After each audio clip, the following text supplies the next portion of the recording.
The Romance of the Ducknana by Lisa is a blogger.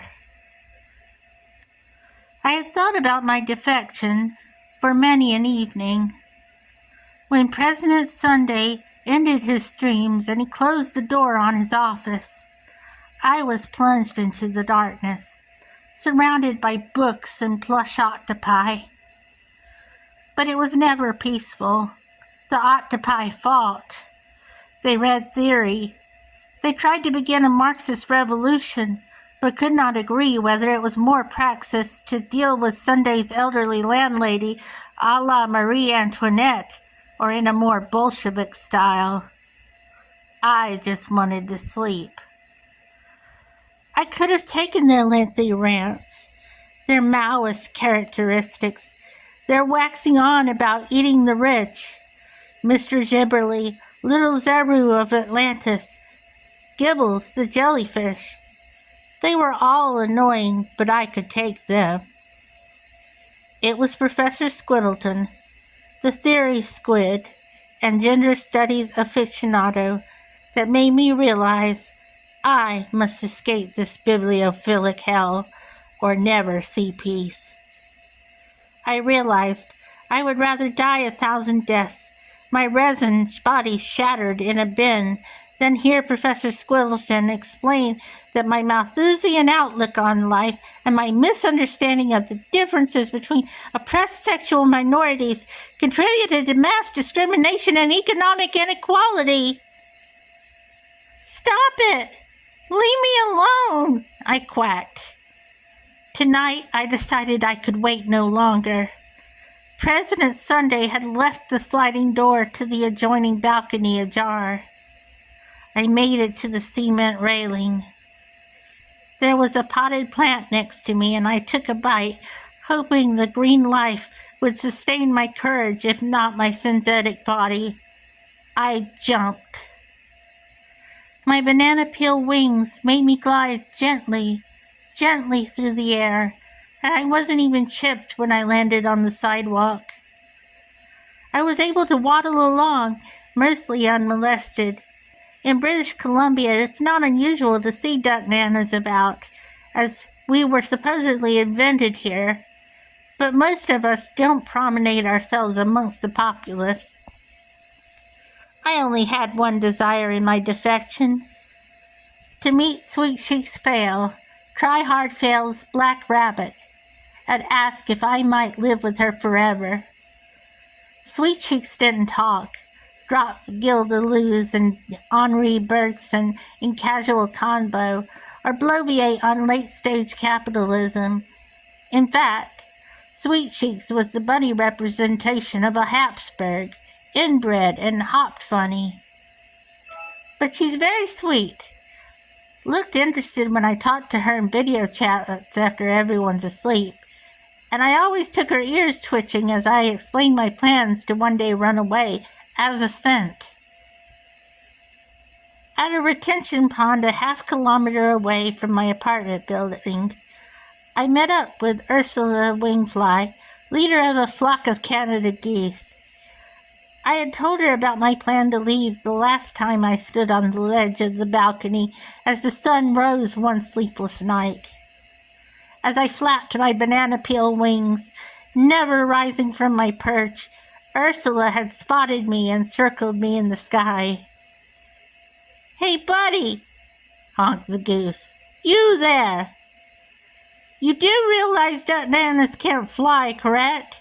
You'll break." "I can fly. I just haven't figured out how to exactly yet," I had said, falling on my back on the wide cement railing, flailing my legs into the air helpless. Ursula landed on the railing, settling her massive wings before waddling towards me. "You're in a predicament," she sighed, before using her beak to right me. "You don't know the half of it." It all came out then, that I lived with my beloved guardian, President Bartholomew Sunday, but his menagerie of plush sea life came alive when he ended streaming at night, and wouldn't STFU about philosophy, leftism, capitalism, every ism known to life is synthetic and real. What is authenticity when colorful hand-wash-only arms reach into bookshelves, devour book after book, want to discuss what they read, teach you about it, indoctrinate you with it, and cause a revolution with the blood and stuffing of enemies throughout your apartment building? It's just too much. I want to live in peace with Sweet Cheeks in Kentucky. Ursula promised me that morning that if I could learn at least to glide through the air, she would take me with her flock when they flew south for the winter. And now I had leapt into the world, ready for whatever. When the geese took flight, I was in the middle of their V formation, being held up by the wind under my Nana Peel wings. Once we nearly got taken out by a 747, sucking us into the engine, but Ursula diverted us just in time. That was a little scary. Not as scary as when we actually hit Lexington, Kentucky, and found ourselves being shot at near Sweet Cheeks' house. "Mayday! Mayday!" honked Pierre Wingfly, Ursula's mate. The first time I saw Try Hard fail was from behind the barrel of a shotgun, but luckily he didn't see me. "Fucking Canadian geese! Get off over my yard! I'll make you all into Kentucky jelly!" "We have to get out of here," Ursula hissed. "We'll drop you as soon as it's safe." Try Hard sent a chill down to the innermost parts of my resin heart. I sensed Try Hard fail was dangerous, and not just because he was trying to blow us all into the next world, but my simulacrum of a heart wanted love and to be free. I snuck into Try Hard's house through the dog door and waddled carefully through the first floor until I found Sweet Cheeks' room. I climbed over the safety gate and went up to her. She seemed happy to see me. At least, I think she was happy to see me. She doesn't see or hear too well, the inbreeding. She may have mistaken me for something edible because she held me down and started gnawing on my face. "This is fine. This is so much better than theory. Better than Lenin and Stalin weren't that bad, actually. Better than Professor Squiggleton reading her thesis on why liberals are no better than Hitler. Better than... Could you not gnaw so hard? I'm losing paint." It was Professor Squiggleton who noticed me first on Try Hard's live stream bunny cam. She jumped down from her perch on President Sunday's shelves, hopped up next to the left-on monitor, and what the colorful octopus saw made her turn herself over so that her reversible frowning face was clearly noticeable. "It is our missing comrade, brethren." It was my intuition that made me know Professor Squiggleton was watching. And then Mrs. Fail, as she brought Sweet Cheeks' fresh lettuce and carrots, saw me. "What in Sam Hale is that thing? Tryler!" she bellowed, and Try Hard Fail ran in. Try Hard seized me up and examined me, his face contorted in disgust. "Ugh, it's a Ducknana. Probably a sign that pedos are nigh." "What?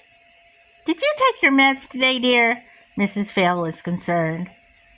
Ever since some mujahideen had bopped Try Hard's head faster than he could say Allahu Akbar, TB hadn't been all there and sometimes thought everyone was a pedo. His mom, his dad, his great Auntie Jane, all 10 of his cousins, Father Flanagan, President Sunday, everyone on YouTube, the mailman, his dog, all pedos. I could see gears grinding behind his beady eyes. "Hey, Ducknana?" He shook me maniacally, me trying to hide sentience. but he knew. Somehow he knew. I want a banana split! I showed life. Look, we should talk about this, I said. Well, a talking resin flora-fauna hybrid must have been too much for Tryhard, because he slammed me against a mirror, and I split into several pieces, one piece slicing open Mrs. Fail's throat. You really did it this time, Tryler, Mrs. Fail exclaimed before expiring. My eyes fluttered open. I flapped my Ducknana wings. They're still there.